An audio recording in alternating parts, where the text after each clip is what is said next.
जय Maharashtra public, स्वागत आहे तुमचं एनपीच्या आयुष्यामध्ये। हे जे पुढे काका दिसत आहेत ना, ते मनाला काहीतरी बडबड करत होते, आम्हाला पण प्रश्न विचारत होते, पण म्हटलं जाऊ द्या, या मामांना खूप ओव्हरडोस झालेला आहे, त्याच्यामुळे आम्ही काही प्रश्नाचे उत्तर त्यांना दिलीच नाही, इग्नोर करून टाकलं होतं। मी काय त्यांना जज वगैरे करत नाही, पण एक मोमेंट म्हणून मी त्यांना घेतलं होतं व्हिडिओमध्ये। खूप काही थंडसं प्यावं वाटत होतं आणि खूप ऊन पण पडलं आहे, म्हणून आम्ही गेलो होतो जरा संजय ज्यूस बारमध्ये।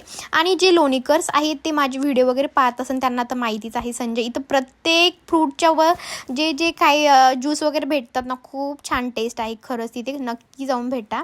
आणि मग काय आम्हाला वाटेतच एक केसावर ते भांडे वगैरे पैसे वगैरे भेटतात, त्या मावशी भेटल्या आणि खूप सारे केस जमा झाले होते। म्हटलं देऊनच टाका, तेवढे पैसे खर्चायला येतील। मग दूध आणलं, बिस्किट आणली आणि ह्या पोरीना करून वगैरे खाऊन घातलं। आणि बघू शकता एवढ्या गंभीर परिस्थितीत ह्या काय विचार करतो त्यांनाच माहिती।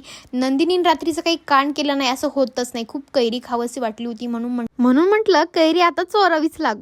आणि घरी एवढे पण झाडं असतात पण ती मज्जाच येत नाही यार कैरी काही। जेव्हा ना आपण एखाद्याची कैरी चोरून ना हळूच खातोत ना, तेव्हा ती टेस्टच खरंच भारी लागते यार।